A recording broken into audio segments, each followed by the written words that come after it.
voltamos aqui, né? David Pereira, seu humilde servo, falando de emendas parlamentares, recursos públicos, orçamento público da União, ou orçamento geral da União. Como eu já me apresentei lá na nossa primeira aula, já na nossa 4 aulas, já tivemos 1, 2, 3 e esse é o 4º encontro, olha que legal.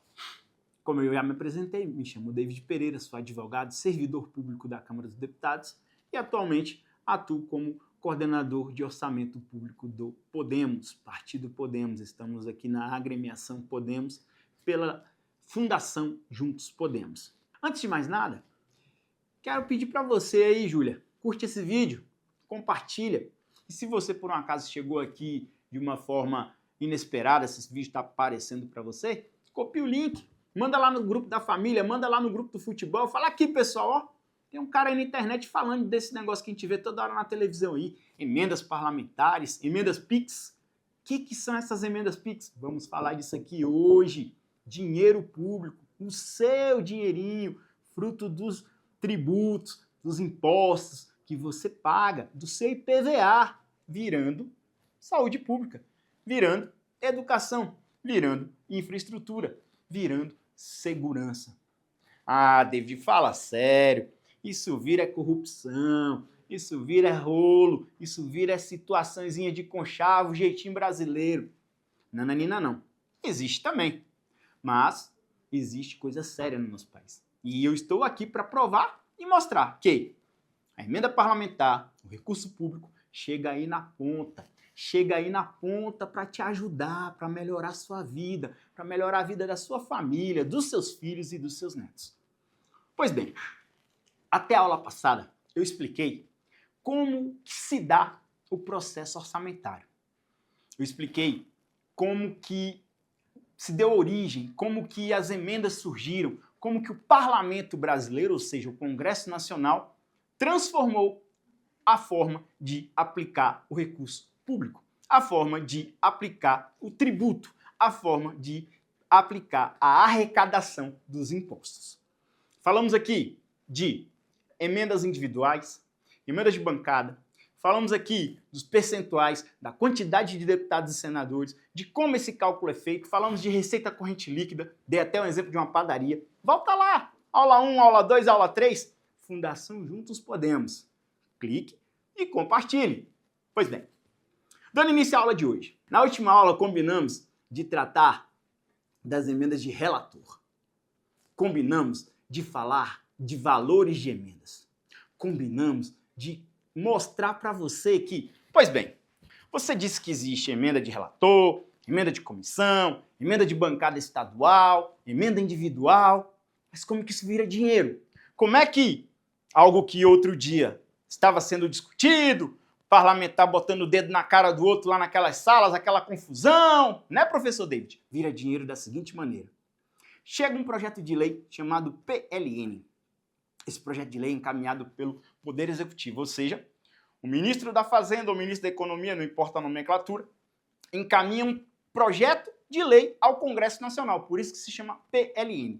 Ele é recebido pelo presidente do Congresso, que é hoje o senador pelo Amapá, Davi Alcolumbre. Ele recebe isso institucionalmente, obviamente. Dentro desse projeto, vem dizendo: colocaremos X bilhões para a educação, também já falei disso. X bilhões para a cultura, X bilhões para a saúde, X bilhões para transportes e por aí vai. Cabe ao deputado e senador ir no projeto de lei e apontar, separar um pedacinho que lhe cabe, e esse pedacinho, vou falar para vocês o valor hoje, o valor exato para o ano de 2025, já temos o valor estimado para 2026, cabe ao parlamentar ir lá e falar: olha só, da parte que me cabe e da parte que veio no projeto de lei, eu quero colocar 5 milhões para cultura, 2 milhões para transportes, 1 milhão para turismo e por aí vai. Ele vai lá na letra da lei mesmo, na letra do projeto e faz isso. Escreve, literalmente escreve. Existe um sisteminha chamado Lexor. O assessor do deputado, o assessor do senador, tem acesso a isso, obviamente, amparado por toda a orientação do parlamentar, entra nesse sistema e vai colocando. O deputado Chico quer colocar R$1 milhão para fazer a festa do Bumba Meu Boi lá em Xique-Xique, na Bahia? Pode? Pode, se tiver dentro dos parâmetros, se for uma festa realizada pela prefeitura ou por uma entidade habilitada de acordo com a Lei 13.019 de 2014, pode sim. O deputado Antônio quer colocar R$1 milhão para reforma de quadras poliesportivas lá no município de Muricilândia, interior do Tocantins. Pode? Pode também. É para isso que existem as emendas parlamentares. É para fazer a diferença na sua vida. E hoje nós vamos adentrar mais nesse assunto. Vou até tirar meu óculos para ficar um pouco mais à vontade e falar com você olhando no seu olho sem a interferência de mais uma lente. Falei para vocês que existe uma comissão mista, porque é composta de deputados e senadores, chamada CMO, Comissão Mista de Orçamento. Lá na CMO serão tratados alguns projetos de lei que tratam da matéria orçamentária, já falamos disso. PPA, Plano Plurianual, LDO, Lei de Diretrizes Orçamentárias, LOA, Lei Orçamentária Anual e alguns projetos de medida provisória de crédito e de créditos adicionais. Como assim medida provisória de crédito? Falamos da barragem de Brumadinho, lembra? Barragem de Mariana é uma medida provisória de algo que não se esperava. Covid-19, ok? O presidente da República manda um projeto de lei em forma de medida provisória, que já passa a ter valor efetivo na data da sua publicação, certo? Na data da sua edição, falando, preciso de X bilhões de reais para resolver as enchentes do Rio Grande do Sul. Então, até esse momento, eu estou aqui revisando tudo que falamos para que vocês organizem as ideias, para que vocês entendam o ritmo da nossa aula, entendam que aqui temos um combinado estabelecido, zero juridiquês, zero economês, zero ideologia. Técnica, ensinamento e compartilhamento de conhecimento. Ok? E procurando ser o mais didático possível. Falamos que existem as emendas de bancada, as emendas de comissão, as emendas de relatoria, as emendas individuais. Lembram? E na última aula eu fiquei devendo falar da emenda de relator, que foi inconstitucionalizada. Como assim? O que seria esse termo inconstitucionalizar?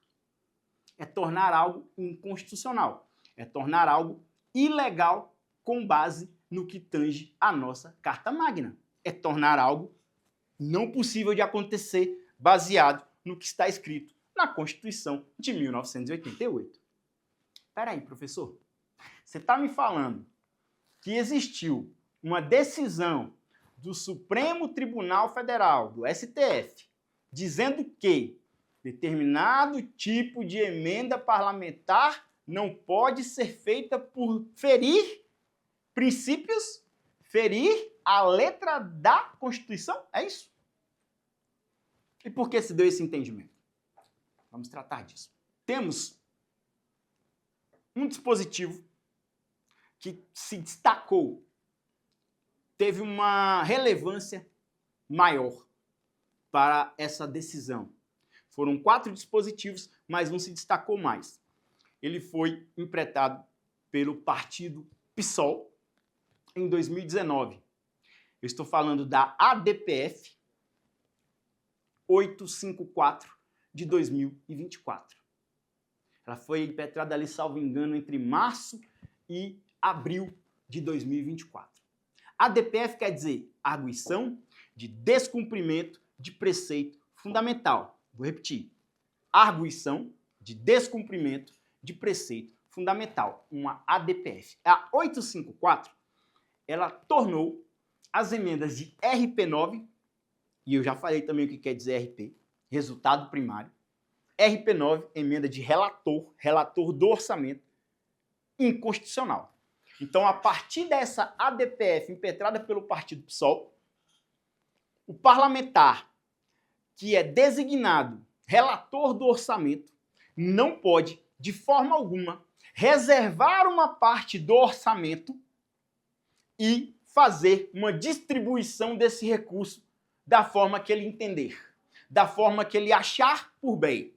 Você está me dizendo, professor, que o parlamentar, que era o relator do orçamento, pegava um pedacinho do orçamento E quando estamos falando de orçamento público, professor, porque você já falou isso lá, um dinheirinho que não é dinheirinho, é dinheirão. Ele pegava esse dinheirinho que é dinheirão e dividia e aplicava da forma que ele queria, sem seguir o que estava na Constituição? Vou te explicar isso.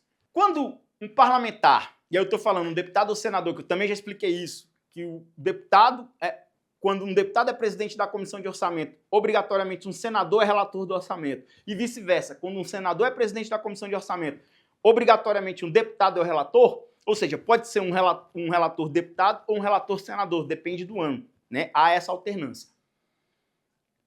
Ele tem várias prerrogativas e vários poderes. Um deles é apontar no orçamento como os recursos públicos serão utilizados. O governo manda para o ano de 2026, eu, governo, quero investir 100 bilhões de reais em saúde pública. O relator do orçamento olha assim e fala, peraí, vou analisar isso aqui com mais calma. Temos um problema na saúde pública do Brasil. E aí o governo, no mesmo projeto, fala, enquanto que na área de assistência social, que está um pouco atrelada à área de saúde, eu só vou gastar 10 bilhões. O relator do orçamento, vendo isso, enxergando isso, ele pensa, peraí, eu tenho 100 bilhões em saúde pública e 10 bilhões em assistência social. Aí o mesmo projeto, o governo manda, enquanto que na área de cultura, quero gastar 200 bilhões. Aí isso liga um alerta na cabeça do relator. Peraí, saúde pública 100 bilhões, isso aqui é fictício, tá, gente? Mas é desse jeito que acontece, não com esses números. Eu estou dando um exemplo. O governo manda, dizendo que quer gastar 100 bilhões em saúde, 10 bilhões em assistência e 200 bilhões, 190 bilhões em cultura. Não que a cultura não seja importante, você da área de cultura entenda o que eu quero falar, seja carinhoso com as minhas palavras, lembra do pedido? O relator tem a autonomia, tem a prerrogativa de pegar parte desse recurso que veio destinado para a área de cultura, 150 bilhões, 30 bilhões que seja, ok? Veio 30, ele acha que 30 é muito, sendo que a área de assistência social está com menos, e nem precisa estar com menos, e fala, não, para a cultura em 2026, eu, relator do orçamento, entendo que apenas 1 bilhão é suficiente, não 100, 200 bilhões como o governo encaminhou. E o restante, essa diferença, eu vou realocar em agricultura, turismo, esporte, educação, saúde, assistência social. Ele tem essa prerrogativa. Ele tem esse domínio sobre a matéria, sobre o projeto de lei. Ele tem essa autonomia. Pois bem, dito isso, dentro desse dinheiro que vem destinado, ele poderia antigamente, antes da ADPF, falar assim, e deste montante que temos aqui para determinada área, eu, como relator, irei reservar uma fatia, um pedaço, X bilhões, para eu, como relator, destinar à área devida. E aí o relator pegava esse dinheiro até este momento da inconstitucionalização e repartia entre os parlamentares. Professor, além das emendas, os parlamentares pegavam um pedaço da emenda de relator e faziam indicações? Sim. Botava lá 10 milhões para um parlamentar, 5 milhões para outro, 3 milhões para outro. Opa, esse aqui não é do meu partido, esse aqui não comunga das minhas ideias, esse aqui não é da minha ideologia, esse aqui não vai receber. Ah, esse aqui vai, esse aqui não vai. Algumas agremiações partidárias, enxergando essa situação, se sentiram desprestigiadas e o PSOL resolveu, mas não era só o PSOL que não recebia, ou o PSOL recebia, eu não sei falar isso para vocês, mas o PSOL intentou, né, tomou a decisão de recorrer ao STF. O STF acatou o pedido, entendeu que o pedido do PSOL estava correto e determinou a inconstitucionalização das emendas que chamamos aqui tecnicamente de RP9, emendas de relator. Então, a partir do ano de 2024, a A DPF 854 estabeleceu que RP9 é inconstitucional. Então nós ficamos com três tipos de emendas possíveis, recurso possível para você pedir que o seu parlamentar aloque no seu município. Emenda individual, RP6. Emenda de bancada estadual, RP7. E emenda de comissão, RP8. São esses três tipos de emendas que um parlamentar pode indicar de recurso para o seu município. Existe ainda o RP2, que aí são despesas discricionárias. Cada órgão tem o seu orçamento próprio e ele pode destinar também para o seu município. Um exemplo, Ministério do Turismo. Ele tem lá o seu próprio orçamento. Ministério da Agricultura tem o seu próprio orçamento. Quero comprar tratores. Quero comprar colheitadeiras de café. Quero comprar retroescavadeira. O Ministério tem esse dinheiro disponibilizado. Eu também sou deputado, tanto quanto o relator e tanto quanto o parlamentar que foi agraciado com esse recurso. E aí você imagina um deputado lá do interior de Minas Gerais, lá do município de Buritis, chegando na sua cidade e aquele bom e velho tapinha nas costas que eu já falei para vocês que esse foi o motivo, né, a motivação das emendas parlamentares. A dona Maria lá, a dona Creuza, deputado, o que é que o senhor fez? Ele, não, dona Creuza, eu botei recurso aqui, compramos aí uns tablets para as crianças, ajeitei ali o asfalto da rua lá da creche. Não, mas o outro deputado lá, ó, semana passada chegou um trator aqui. Trator? Como assim? Chegou um trator. Aí o deputado liga no assessor dele. Humberto, que história é essa que o deputado X colocou aqui um trator aqui para Buritis? Aí Humberto, calma aí, deputado, que eu vou olhar aqui no sistema. Ô, deputado, esse trator que chegou aí para Buritis é de emenda de relator. Eu nem sei como é que chegou esse nome. Nem sei quem é o deputado que colocou. Humberto, isso é incompetência sua, Humberto. Como é que você não sabe como a emenda de relator... A emenda chegou aí, Humberto, eu te pago tão bem. Você é meu assessor, você cuida do meu orçamento, você não sabe como que Buritis recebeu um trator, Humberto? Por que você não me falou também para eu ir atrás de botar trator em Buritis também, Humberto? Humberto ali na sua tristeza, rapaz. Chega em casa, triste, conversar com Roberta, sua esposa. Pois é, Beta, o deputado hoje brigou comigo. Por quê, meu amor? Chegou lá em Buritis de Minas, tinha um trator lá, rapaz, e eu não tenho nem como olhar quem foi o deputado que colocou esse... Se foi deputado, se foi senador, se foi a própria prefeitura que conseguiu esse trator lá. Sei que o deputado xingou, falou até de me mandar embora, até de incompetente ele me xingou. Triste, tô triste. Hoje é uma noite triste pra mim, meu bem. Fica assim não, meu amor. Fica assim não, essas coisas acontecem.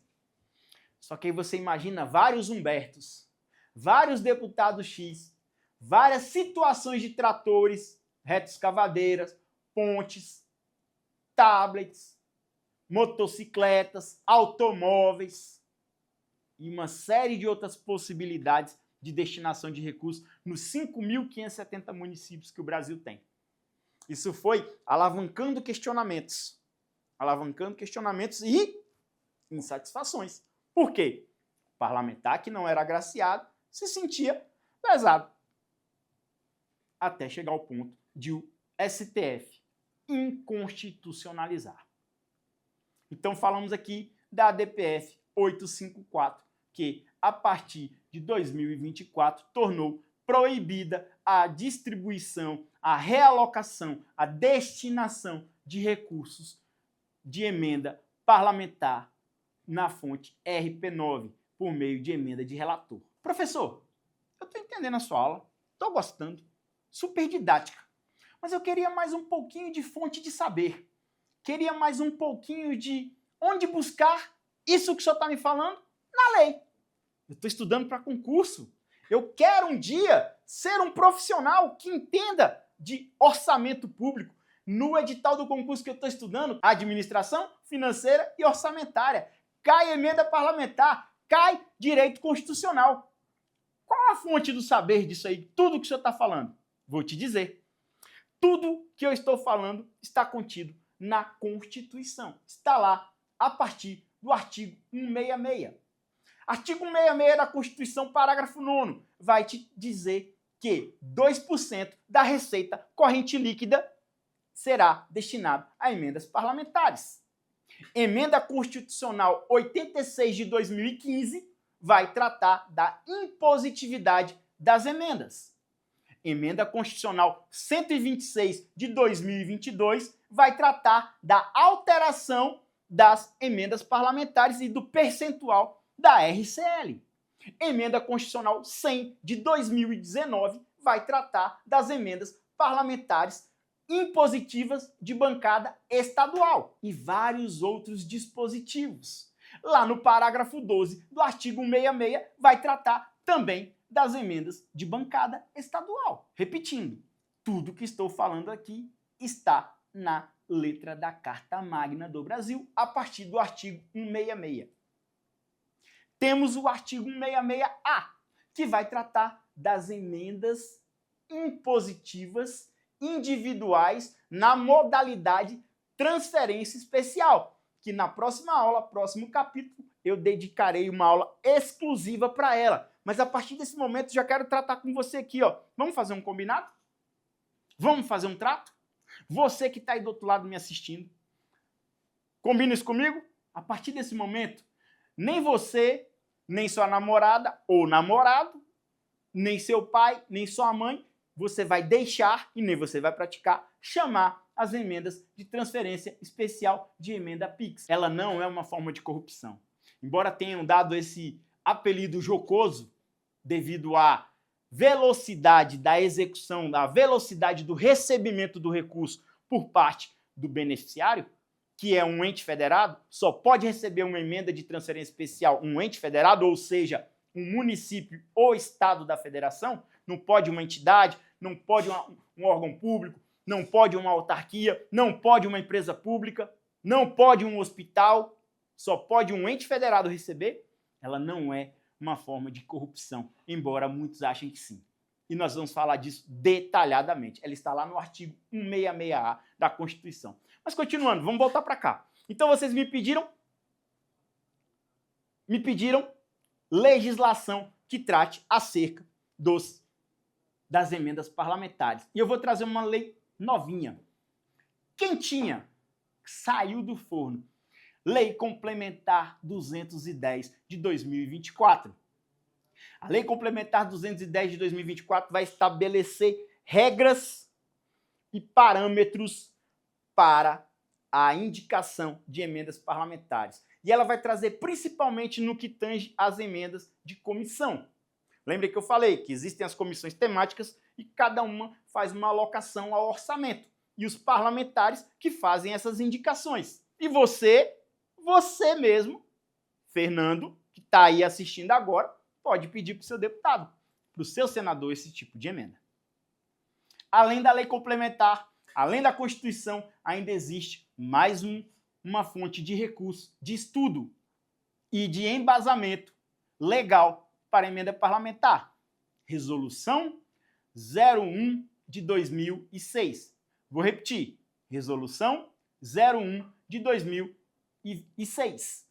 Lá na Resolução 01 vai tratar especificamente das regras de apresentação de emendas parlamentares. Vai tratar da definição de quantidade de membros da CMO. A Resolução 01 ela funciona como se fosse uma espécie de regimento interno da Comissão Mista de Orçamento, mas ela vai além. Houve uma alteração recente da Resolução 1 de 2006, agora em 2025. Março de 2025, alteramos ela. Antes, até março de 2025, lá na Resolução 1 dizia que cada parlamentar só poderia apresentar até 25 emendas ao orçamento. 25 emendas ao orçamento? Aí como é que faz com Minas Gerais, que tem 843 municípios? Estado de São Paulo, que tem 645? Não pode um parlamentar indicar uma emenda para cada município, caso ele queira? Até essa alteração, o que o parlamentar fazia? Ele criava rubricas, pedaços, fatias dentro da letra da lei, dizendo: do que cabe a mim, quero gastar X reais no turismo. Lembrando que ele tem a obrigação de colocar metade na saúde. Tranquilo? A partir dessa alteração, retirou-se isso da letra. Hoje, um parlamentar, e eu falo isso com medo porque eu que lanço as emendas no sistema de alguns parlamentares, eles podem fazer mais que 100 emendas, caso queiram. Não existe mais essa limitação. Existe a limitação de valor, mas não de quantidade de emendas. Hoje, o valor mínimo de uma emenda, o valor mínimo de um recurso é 400 mil para obras, tudo que for obra ou projeto de engenharia, 400 mil reais, e demais objetos, 200 mil reais. Então vamos lá. Tudo que for relacionado a um projeto de engenharia, a uma obra, 400 mil reais. Pavimentação, construção, reforma. Envolveu projeto de engenharia, envolveu obra, 400 mil. Demais objetos, ou seja, aquisição de insumo, compra de tablet, compra de computador, compra de cadeira, de mesa, de automóvel, de trator, realização de eventos, 200 mil. Tranquilo? Pois bem, e o parlamentar não tem que obedecer o limite de 25 emendas, como existia antes. Ele hoje pode fazer 50 emendas, ele tem que obedecer o mínimo de metade das emendas dele na área de saúde, a outra metade para as outras áreas, e esses valores estabelecidos de 200 e 400 mil que eu acabei de explicar. Tranquilo. Você está falando de emendas, você falou de emenda de bancada, falou das fontes de consulta. Vamos falar de valores. Me fale aí, professor David, quanto que é que cada deputado tem direito à emenda parlamentar no ano de 2025? Você está sentado? Está assistindo esse vídeo em pé no ônibus? Então pausa e escuta quando chegar em casa. É um dinheiro legal. E você que está sentado aí, que está acompanhando ansiosamente, vou até tirar o óculos. Não vou deixar essa barreira de uma lente entre nós dois. Olha aqui no meu olho. Cada deputado para 2025 tem direito a indicar 37.275.985 para emendas. E cada senador tem direito a 68.539.715 reais. 68.539.715 reais por senador, 37.275.985 reais por deputado. Cada um tem direito a esse valor que eu disse. Ficou assustado? É muito dinheiro. E por que na minha cidade a cidade está esburacada? Por que eu chego lá no postinho de saúde e dizem que não tem gás?